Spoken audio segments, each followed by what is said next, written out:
Hello everyone. Today we are going to learn a chapter from Beehive, which is Sound of Music Part 2, coming under the Shehnai of Bismillah Khan. So now in this chapter we'll be learning about this renowned musician called Bismillah Khan and how he popularized this instrument called Shehnai. So it will be really amazing to know that Shehnai was first called Pungi.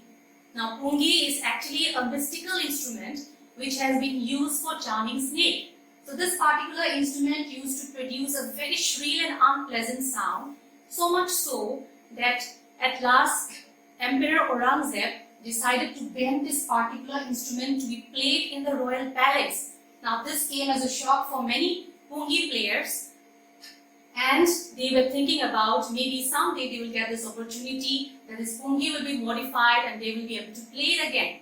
So now there was a barber who had access to the royal palace, and the barber decided to change the tonal quality of Pungi. So for that he got a long pipe and it has a natural hollow stem, so he made 7 holes on the pipe and he decided to play it. So for that he closed some of the holes and opened some of the holes and started playing the instrument. So when he did that, a very melodious sound was created. So he thought maybe since he had access to the royal palace, he can take this particular instrument and play it in front of the royal palace. So he took this instrument and played in front of the royal court. So there, everyone in the royal palace were so impressed that they decided to give a name to this particular instrument. So now a name was thought of. So they decided that since this particular instrument was played in the Shah's chamber and was introduced by a barber, which they also call Nai, so it was named as Shehnai ultimately.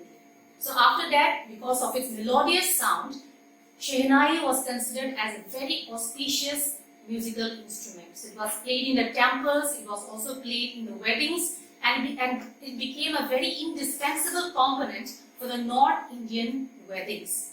So now Shehnai began to be included among the Nobat. Nobat is a traditional ensemble of 9 instruments which were played in the royal palace. So now Shehnai, because of its melodious sound, was given this prestigious opportunity to be a part of this Nobat.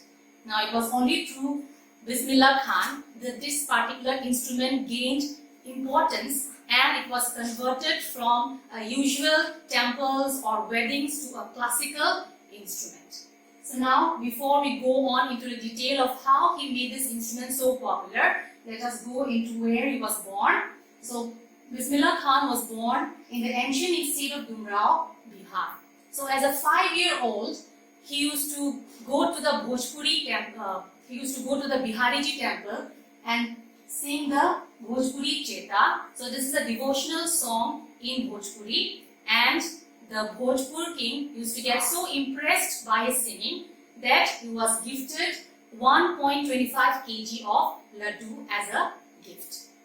So now he was born on 21st March 1916 and his grandfather's name is Rasul Baksh Khan and his father's name is Pegambar Baksh. So all of them were very popular or great Shehnai players. So this makes it very obvious that Bismillah Khan will be by and by learning Shehnai. But you will always see that their names are not mentioned, and that is all because he did something extra than what his parents did. So he popularized Shehnai in a different way. So let's see here how he did it. Now, as a very young boy, he used to go along with Ali Baksh, which is his maternal uncle in Banaras. So as a 3-year-old boy, instead of just going around and playing, he used to sit down and listen, being fascinated by the music played by his uncle. So as he started growing bigger and bigger, he also used to go to the Vishnu temple where Ali Baksh used to play Shehnai, and he used to sit over there. And as he started growing more, the family decided that Bismillah Khan should be made to learn how to play Shehnai. So now he was very much interested in it. He has already heard it when he was very young, and that's why he used to go to these places Balaji Temple, Mangala Maya, and the banks of the river Ganga. So he says that these are the three favorite places where he used to go and practice Shehnai in solitude. And these are the places, especially the banks of the river Ganga. This is a place where he invented different ragas earlier which were considered beyond the range of Shehnai. So this is why he popularized Shehnai.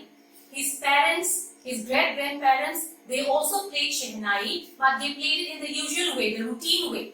But he tried to invent different ragas, and which their grandparents might have thought it was impossible, but he did it by practicing on it. And this is how he made this particular instrument so special. So when he was 14 years old, he also went along with his uncle Ali Baksh to Allahabad Music Conference, and there he was sitting among the recital. That means the group of musicians, he was also playing among them. And there, Ustad Fayaz Khan patted on him. He was also one of the renowned musicians. He patted on him and said that if you work hard, he is surely going to make it.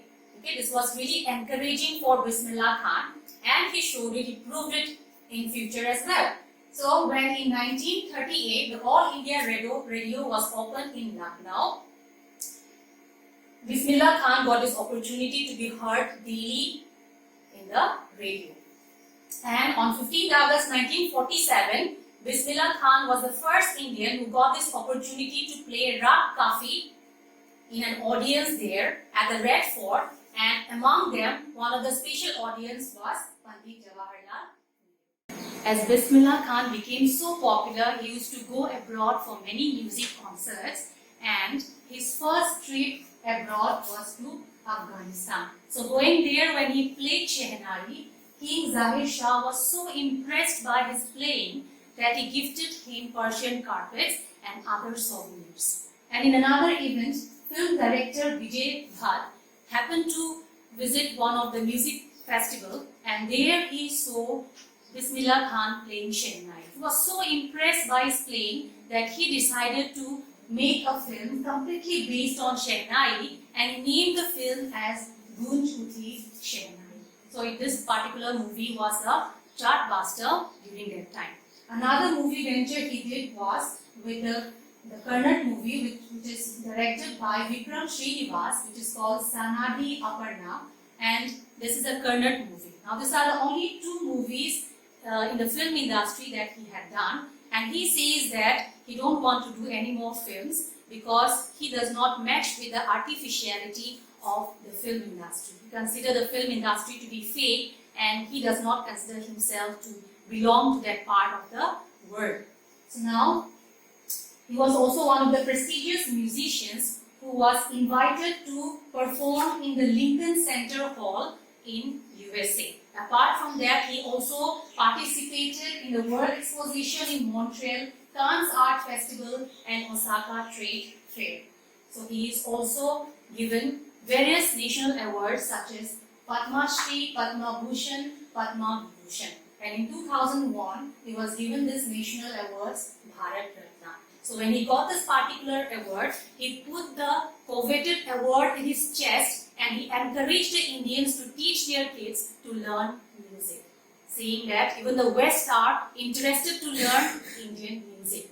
And he says it is the only base to maintain our Indian tradition.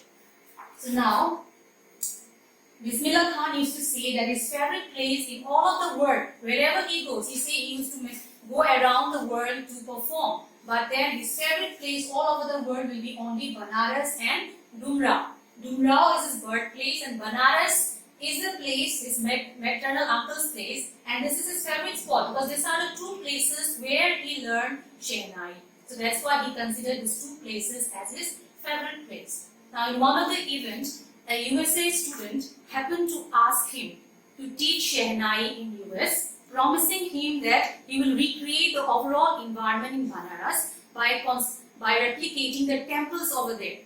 But Bismillah Khan answered him by saying that he can construct the temples over there like in Banaras, but can he make the Ganga to flow over there? And this was like a very sweet rejection made by Bismillah Khan. So now he says that whenever he used to be in Mumbai, he used to Miss Dumrao. And whenever he used to be in Banaras, he used to miss Dumrao and his favorite matha. Now matha is a milk drink mixed with all the dry fruits. Now in one of the events, as he became so popular, one of the journalists whose name was Shekhar Gupta, he even playfully asked him that since he is a Muslim, he ever thought of leaving India and going to Pakistan and settling down over there during partition. Now on this, he very playfully and very nicely answered that he never dared to think about leaving Banaras and go away and settle in Pakistan. But yes, he said that he just crossed the border once and stood there in Pakistan for 1 hour and greeted the Pakistani Namaste and the Indians as Salam Alaikum.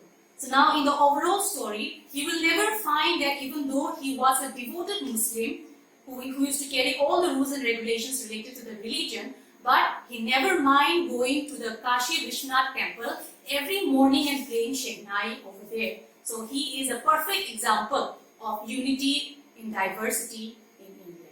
So he sets a perfect example that music is above all religion, and we can learn so many things from him, and we can take his life as an example for us to follow.